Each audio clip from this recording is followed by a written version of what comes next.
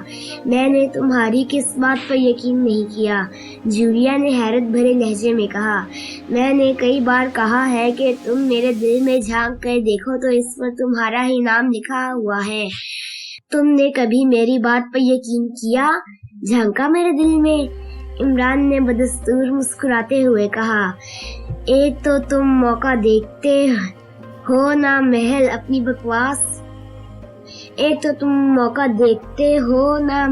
بکواس شروع کر دیتے ہو، جولیا نے وسیلے لہجے میں کہا۔ دیکھا میاں دفتر، میں نے ٹھیک کہا تھا نا کہ یہ میری باتوں پر یقین ہی نہیں کرتی، عمران نے سختی سے کہا۔ عمران صاحب، کیا شیطانی طاقتوں نے ہمارے سیل فون نکالے ہیں؟ دفتر نے عمران کی بات کو نظر انداز کرتے ہوئے کہا۔ ہاں، ہمارے سیل فون پر خفیہ سیکرٹ سروس کے ذاتی نیٹ ورک کے ہیں، بل نہیں دینا پڑتا، لہذا وہ اپنے پارٹنر کو سارا دن محبت بھرے فون کیا کریں گے، عمران نے اس مرتبہ مسکراتے ہوئے کہا۔ اپنے پارٹنر کو کیا مطلب عمران صاحب؟ اس مرتبہ خاور نے کہا، لیکن اس کے لہجے میں حیرت تھی۔ غلام طاقت اگر میل ہے تو فیمیل کو فون کرے گا، اور اگر فیمیل ہے تو میل کو فون کرے گی، اس میں حیران ہونے والی کون سی بات ہے مسٹر ٹاور؟ عمران نے خاور کی طرف دیکھتے ہوئے کہا۔ ٹاور نہیں عمران صاحب، میرا نام خاور ہے۔ ٹاور نہیں عمران صاحب، میرا نام خاور ہے، خاور نے بے ساختہ انداز میں کہا۔ کیا کیا جائے، بیچاری چھوٹی سی زبان ہے، تم سب کے ساتھ مقابلہ کرتے ہوئے آخر تھک جاتی ہے، اور تھک کر ایسے الفاظ کہہ جاتی ہے۔ اور ویسے بھی اگر تمہارا نام خاور کے بجائے ٹاور ہی ہوتا تو کیا فرق پڑ جاتا؟ عمران نے کہا۔ جی ہاں، فرق تو کوئی نہیں پڑتا تھا۔ ٹھیک ہے، آپ کو کیا کہا جا سکتا ہے؟ خاور نے کندھے اچکاتے ہوئے کہا۔ دیکھا جولیا، بندے کو اس طرح سعادت مند ہونا چاہیے، عمران نے اس مرتبہ جولیا سے کہا۔ جب تمہاری باتوں کا شاخ ختم ہو جائے اور تمہاری زبان کو بریک لگ جائے تو پھر ہمیں بتا دینا کہ ہم کب اور کیسے اس صحرا سے نکلنا ہے، جولیا نے منہ بناتے ہوئے کہا۔ خدا کا نام لو جولیا، اس صحرا کو صحرا مت کہو بلکہ دشت بلا کہو، ورنہ یہ بھیانک صحرا ناراض ہو جائے گا، عمران نے کہا۔ عمران نے لہجے کو خوفناک بناتے ہوئے کہا۔ ناراض ہوتا ہے تو ہوتا رہے، ہمیں کیا فرق پڑے گا، جولیا نے منہ بناتے ہوئے کہا۔ عمران نے کچھ کہنے کے لیے منہ کھولا اور پھر اس سے منہ بند کر لیا اور ادھر ادھر دیکھنے لگا۔ میرا خیال ہے کہ ریت کا طوفان آ رہا ہے، اور یہ طوفان ہمیں تنکوں کی طرح اڑا کر لے جا سکتا ہے، عمران نے کہا۔ اوہ عمران صاحب، پھر کیا کیا جائے، سپنا نے چونکتے ہوئے کہا۔ ایک دوسرے کا ہاتھ مضبوطی سے تھام لو، اور ہماری ہر ممکن کوشش ہوگی کہ ہم ایک دوسرے سے الگ نہ ہوں، اگر ہم الگ ہو گئے تو شاید پھر کبھی نہ مل سکیں، عمران نے ایسے لہجے میں کہا کہ جولیا سپنا اور خاور کام کر رہ گئے، انہوں نے آج سے قبل عمران کو اس لہجے میں بات کرتے نہیں دیکھا تھا۔ پھر چند سیکنڈ ہی گزرے تھے کہ انہیں ریت کا ایک طوفان اپنی طرف آتا ہوا دکھائی دیا، ان سب نے ہی ایک دوسرے کے بازوؤں کو جکڑ لیا۔ یاد رکھنا، کوئی الگ نہ ہونے پائے، ورنہ سسی اور پنو جیسا انجام ہوگا، عمران نے ایک بار پھر تیز لہجے میں کہا۔ جولیا نے عمران سے سسی اور پنو کے بارے میں پوچھنا چاہا لیکن پوچھ نہ سکی، کیونکہ اسی لمحے اس کے منہ پر ریت کا تھپیڑا آ لگا تھا، اس کی آنکھوں میں بھی ریت گھس گئی تھی، اس نے فوراً ہی اپنی آنکھیں بند کر لیں اور اسے ایک جھٹکا بھی لگا، اسے ایسے محسوس ہوا جیسے کسی ہاتھی نے اسے دھکا دیا ہو، لیکن اس کا ایک بازو عمران نے اور دوسرا سپنا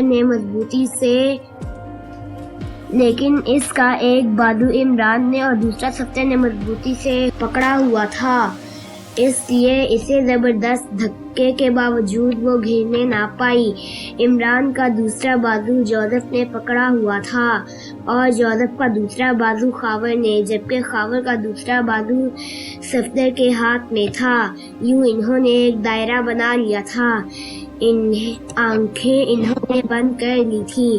ایک دھکے کے بعد انہیں مسلسل دھکے لگنے لگے۔ یہ دھکے پہلے والے دھکے سے زیادہ طاقتور تھے۔ طوفان کی آوازیں بھی قدر خوفناک تھی کہ محسوس ہو رہا تھا جیسے صحرا میں سینکڑوں بدروحیں مل کر چیخ رہی ہوں۔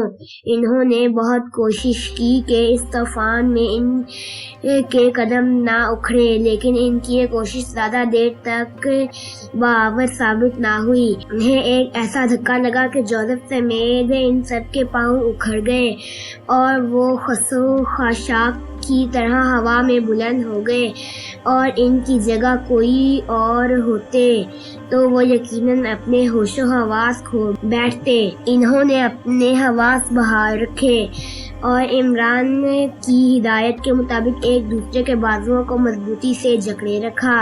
اس لیے طوفان میں تنکوں کی طرح اڑنے کے باوجود بھی وہ ایک دوسرے سے الگ نہ ہوئے۔ پھر جوزف نے نیچے کی طرف زور لگایا تو وہ نیچے ریت پر آ گرے۔ جیسے ہی وہ ریت پر گرے ان پر بھی ریت گرنے لگی۔ منٹوں میں ہی وہ سب ریت میں دب گئے۔ انہیں ایسے محسوس ہوا جیسے وہ منو ریت تلے دب گئے ہوں۔ آہستہ آہستہ ان کا سانس رکنے لگا۔ انہوں نے آنکھیں کھولنے کی کوشش کی لیکن ان سے آنکھیں نہ کھلیں۔ پھر ان کے ذہن پر تاریکی چھانے لگی اور پھر ایک ایسا وقت بھی آیا کہ ان کے ذہن مکمل اندھیرے میں ڈوب گئے۔ عمران کے ذہن میں جو آخری خیال ابھرا تھا وہ یہ تھا کہ بڑے بڑے دشمن انہیں ختم نہ کر سکے۔ آج رات اس طوفان نے ان کی سانسیں روک دی تھیں۔ عمران کو بے ہوش ہوئے نہ جانے کتنا وقت ہوا تھا کہ اس کے ذہن کو ایک جھٹکا سا لگا۔ اسے ایسے لگا جیسے سینکڑوں میل دور سے کوئی اسے آوازیں دے رہا ہو۔ پھر آہستہ آہستہ یہ آوازیں صاف ہوتی گئیں۔ باس، باس، اٹھو، ہوش میں آؤ۔ یہ جوزف کی آواز تھی، یہ جو اسے ہلا ہلا کر آوازیں دے رہا تھا۔ عمران نے آہستہ آہستہ آنکھیں کھول دیں۔ اب اس سے محسوس ہوا کہ اس کی آنکھوں پر ریت نہیں تھی۔ باس، میں نے آپ کی آنکھوں سے ریت صاف کر دی تھی، جوزف نے کہا تو عمران نے اس کی طرف دیکھا اور پھر عمران کی نظریں جیسے ہی جوزف پر پڑی وہ چونک کر اٹھ بیٹھا، کیونکہ جوزف کے قریب ہی دو خوفناک شکل کی عورتیں بیٹھی ہوئی تھیں۔ ان کی آنکھوں پر کپڑے کی پٹیاں بندھی ہوئی تھیں اور منہ میں 7 رنگ کی ڈوری کسی ہوئی تھی۔ یہ 7 رنگ کی ڈوری اسے بابا حسن شاہ نے دی تھی، جبکہ سیاہ کپڑے کی پٹیاں جوزف نے خود تیار کی تھیں۔ عمران انہیں دیکھتے ہی سمجھ گیا کہ یہ دونوں عورتیں شیطانی ذرات ہیں اور جوزف نے انہیں قابو کر لیا ہے۔ آنکھوں پر سیاہ پٹی کی وجہ سے ان دونوں کا آقا اب انہیں نہیں دیکھ سکتا تھا اور منہ میں ڈوری کی وجہ سے یہ کسی کو مدد کے لیے بلانے سے قاصر تھی۔ جوزف، تم نے انہیں کیسے قابو کر لیا؟ عمران نے ان دونوں کا جائزہ لینے کے بعد کہا۔ باس، میں نے ان کی شیطانی بو محسوس کر لی تھی۔ ہم منو ریت تلے دب گئے تھے اور انہوں نے ہمیں ریت سے نکالا۔ بس جیسے ہی ہم سب ریت سے نکل آئے تو میں نے فادر جواشا کے بتائے ہوئے طریقے کے مطابق بیک وقت ان دونوں کی گردنوں پر مکے رسید کیے تو یہ دونوں فوراً بے ہوش ہو گئی۔ پھر میں نے ان دونوں کی آنکھوں پر سیاہ پٹیاں باندھ دی اور منہ ڈوری سے کس دیے۔ اس کے بعد میں آپ کو ہوش میں لانے لگا تو یہ ہوش میں آ گئی، لیکن اب چونکہ یہ بے بس ہے اس لیے میں نے ان کے ہوش میں آنے کی پرواہ نہیں کی، جوزف نے کہا تو عمران نے اس بات میں سر ہلا دیا۔ کیا تم بے ہوش نہیں ہوئے تھے؟ عمران نے جوزف سے پوچھا۔ ہوا تھا باس، لیکن شاید ان شیطانوں کی بو کی وجہ سے مجھے ہوش آ گیا تھا، جوزف نے کہا۔ شاید یہی وجہ ہے۔ بہرحال اب تم ستر اور خاور کو ہوش میں لاؤ، عمران نے جوزف سے کہا، اور وہ خود بھی جولیا کی طرف بڑھا۔ جولیا کی آنکھیں ابھی تک ریت سے بھری ہوئی تھیں۔ عمران نے اس کی آنکھیں صاف کی اور پھر اس نے جولیا کا ناک اور منہ بند کر دیا۔ جیسے ہی جولیا کے جسم کو ایک ہلکا سا جھٹکا لگا، عمران نے اپنا ہاتھ اس کے منہ سے ہٹا لیا اور تھوڑی دیر بعد وہ تینوں بھی ہوش میں آ چکے تھے۔ عمران، یہ اتنی بھیانک عورتیں کون ہیں؟ جولیا نے ان دونوں کو دیکھتے ہوئے کہا۔ یہ شیطانی ذرات ہیں اور انہیں جوزف نے پکڑا ہے۔ ان کا باقی انٹرویو ابھی کرنا ہے، عمران نے کہا، اور اس کے بعد وہ ان دونوں کی طرف متوجہ ہو گیا۔ ہاں، اپنا نام بتاؤ، عمران نے ان دونوں سے کہا۔ میرا نام کشیلی ہے اور اس کا نام تالشائی، ان میں سے ایک عورت نے اپنا تعارف کراتے ہوئے کہا۔ تم کس کی غلام ہو؟ عمران نے دوسرا سوال پوچھتے ہوئے کہا۔ ہم دونوں آقا لہلون کی غلام ہیں، اس مرتبہ دوسری شیطان عورت نے کہا۔ کیا ہمارا ایک ساتھی جس کا نام تنویر ہے اس لہلون کی قید میں ہے؟ عمران نے تالشائی سے پوچھا۔ ہاں، تمہارا ایک ساتھی زیلون کی قید میں ہے اور زیلون اس پر طلائی عمل کر رہا ہے، تالشائی نے کہا۔ کیا یہ طلائی عمل؟ اس سے ہمیں کیا نقصان ہوگا؟ عمران نے پوچھا۔ طلائی عمل انتہائی خطرناک عمل ہے۔ ہزاروں سال پہلے کے ساحر یہ عمل کرتے تھے، پھر یہ عمل آہستہ آہستہ متردک ہو گیا۔ اب تمہیں ختم کرنے کے لیے آقا لہلون یہ عمل متروک کر رہا ہے۔ پھر یہ عمل آہستہ آہستہ متروک ہو گیا۔ اب تمہیں ختم کرنے کے لیے آقا لہلون یہ متروک عمل کر رہا ہے، تالشائی نے کہا، اور پھر اس نے طلائی عمل کے نقصانات بھی بتا دیے۔ یہ ریت کا طوفان تمہارا لایا ہوا تھا؟ عمران نے تالشائی سے پوچھا۔ نہیں، اس صحرا میں ریت کے طوفان آتے رہتے ہیں، ہم میں ریت کا طوفان لانے کی صلاحیت نہیں ہے، تالشائی نے کہا۔ تم نے ہمارے اوپر سے ریت کیوں ہٹائی؟ عمران نے تالشائی سے ایک اور سوال پوچھا۔ ہم نے آقا لہلون کو جا کر بتانا تھا کہ تم زندہ ہو یا مر چکے ہو۔ ہم تمہیں چیک کر کے ہی آقا لہلون کو بتانا چاہتی تھی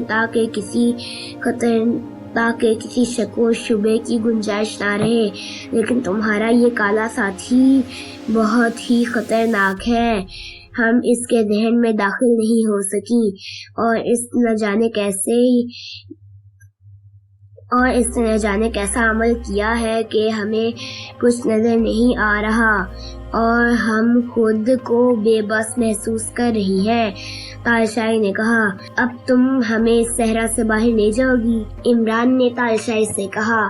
ایسا ممکن نہیں ہے، کیونکہ ہمارے آقا لہلون نے ہمیں اس کی اجازت نہیں دی۔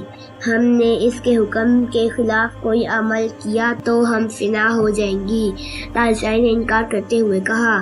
اگر تم نے میرا حکم نہ مانا تو میں بھی تمہیں جلا کر فنا کر دوں گا، عمران نے اس مرتبہ سخت لہجے میں کہا۔ نہیں، ہمیں مت جلانا، ہمیں جلا کر تمہیں کوئی فائدہ نہیں ہوگا، اس مرتبہ کشیلی نے کہا۔ تو پھر میرا حکم مانو اور ہمیں اس صحرا سے باہر لے چلو، عمران نے بدستور سخت لہجے میں کہا۔ ہم مجبور ہیں، ہم تمہارا حکم نہیں مان سکتی، ہم نے اگر آقا لہلون کے حکم کے خلاف ایک قدم بھی اٹھایا تو ہمیں فوراً آگ لگ جائے گی اور ہم فنا ہو جائیں گی، کشیلی نے کہا۔ تو پھر تم بتاؤ کہ ہم تمہارا کیا کریں، عمران نے تنزیہ لہجے میں کہا۔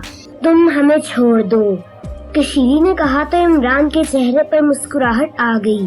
ہم تمہیں چھوڑ دیں تاکہ تم ہمیں پھر مارنے کی کوشش کرو، عمران نے کہا۔ ہم تو مجبور ہیں، ہم غلام طاقتیں ہیں، اپنے آقا کا ہر حکم ماننا ہم پر لازم ہے۔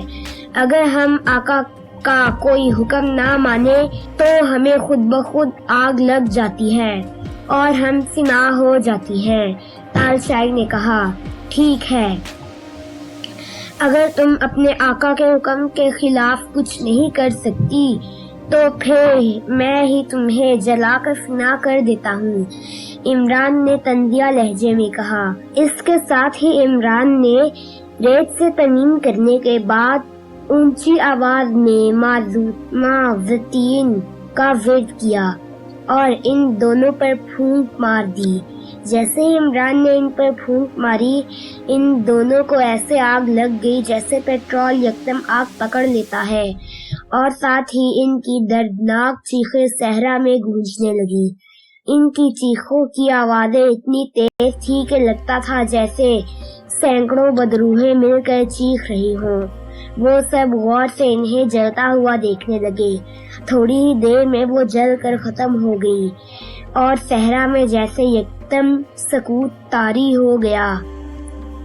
اتنی تیز اور دردناک چیخوں کے بعد صحرا میں یکایک خاموشی ہوئی تو ان سب نے سکون کا سانس لیا۔ عمران، اب آگے بھی بڑھنا ہے یا ادھر ہی کھڑے رہنا ہے؟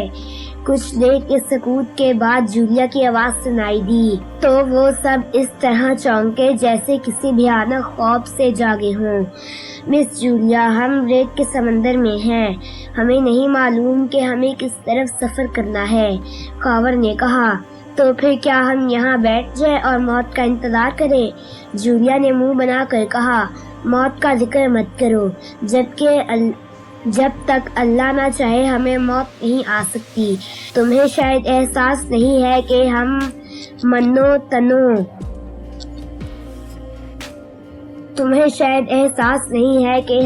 تنو وزنی ریت کے نیچے دب گئے تھے۔ ہمارا اس ریت سے نکلنا ممکن ہی نہیں تھا، لیکن اللہ نے ہمیں بچانا تھا، اور دیکھو کہ اس نے ہمیں ان شیطانی طاقتوں کے ہاتھ ریت سے نکالا ہے جو ہمیں مارنے کے لیے آئی تھی۔ سوچو کہ وہ کتنا بڑا کارساز ہے، عمران نے جذباتی لہجے میں کہا۔ تو ان سب نے اس بات میں سر ہلائے اور وہاں ایک بار پھر خاموشی چھا گئی۔ ہم نے بھی تو زندگی بچانے کے لیے جدوجہد کرنی ہے اور آگے بڑھنا ہے۔ جدوجہد کریں گے تو اللہ ہماری مدد فرمائے گا۔ کچھ دیر کی خاموشی کے بعد جولیا نے کہا، ہاں بھائی، جولیا ٹھیک کہہ رہی ہے، ہمیں آگے بڑھنا چاہیے۔ اگر ہماری زندگی ہوئی تو ہم خیریت سے اس صحرا سے نکل جائیں گے، اور اگر اس صحرا میں ہماری موت لکھی ہے تو پھر ہمیں موت کے ہاتھوں کوئی نہیں بچا سکتا، سفدر نے کہا۔ تو پھر وہ سب آگے بڑھنے لگے۔ صحرا میں دھوپ پھیلی ہوئی تھی اور دور دور تک کوئی درخت دکھائی نہیں دے رہا تھا، یہاں تک کہ صحرائی جھاڑیاں بھی دکھائی نہیں دے رہی تھیں۔ جیسے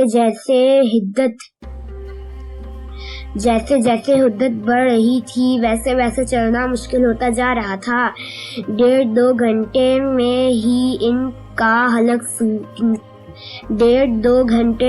ان کے حلق سوکھ گئے تھے اور انہیں ایسے محسوس ہو رہا تھا جیسے ان کے حلق میں کانٹے چبھ رہے ہوں۔ اب ریت اتنی گرم ہو گئی تھی کہ ایسے لگ رہا تھا جیسے وہ آگ پر چل رہے ہوں۔ ان کے جوتے اور کپڑے انتہائی گرم ہو گئے تھے۔ مزید 1-1.5 گھنٹے کے بعد جولیا، سفدر اور خاور سے تو چلنا بھی دشوار ہو گیا۔ عمران کی اپنی حالت بھی خراب ہو رہی تھی، لیکن باقی ساتھیوں کی نسبت وہ کچھ بہتر تھا۔ جوزف بھی پیاس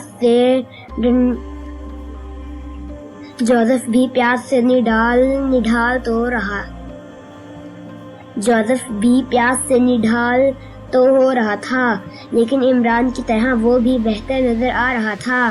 پھر ایسا وقت بھی آیا کہ جولیا چکرائی اور تپتی ہوئی ریت پر گر گئی۔ اس کے ریت پر گرتے ہی وہ سب رک گئے۔ پانی، جولیا نے لڑکھڑاتی ہوئی آواز میں کہا، اور اس کے ساتھ ہی وہ بے ہوش ہو گئی۔ صفدر اور خاور نے عمران کی طرف ایسی نظروں سے دیکھا جیسے کہہ رہے ہوں کہ عمران جولیا کو بچا لو، جیسے تم مجبور ہو ویسے ہی میں بھی مجبور ہوں۔ عمران نے دھیمی آواز میں کہا، باس میں ادھر ادھر نظریں دوڑاتا ہوں، شاید کوئی چیز مل جائے اور مسی کی جان بچ جائے، جوزف نے کہا، اور پھر وہ ایک طرف چل گیا۔ عمران نے اسے روکنے کی کوشش نہ کی، وہ جولیا کے قریب ہی بیٹھ گیا اور پھر اس نے شرٹ اتار لی اور جولیا کے چہرے پر ڈال دی۔ عمران کے ساتھ ساتھ صفدر اور خاور بھی گرم گرم ریت پر بیٹھ گئے، کیونکہ ان کے لیے بھی اب کھڑے رہنا ممکن نہیں رہا تھا۔ تقریباً 10-15 منٹ کے بعد صفدر اور خاور کی ہمت بھی جواب دے گئی۔ کہیں سے پانی مل جاتا، خاور نے ڈوبتے ہوئے لہجے میں کہا، اور پھر وہ بیٹھے بیٹھے ریت پر گر گیا۔ عمران کے ہونٹ بھیج گئے اور اس کے چہرے پر پتھروں جیسی سختی آ گئی۔ اس کے ساتھ ہی اس کی آنکھوں کے سامنے موت کی دہلیز پر پہنچ گئے تھے اور وہ انہیں ظالم موت کے شکنجے سے بچانے سے قاصر تھا۔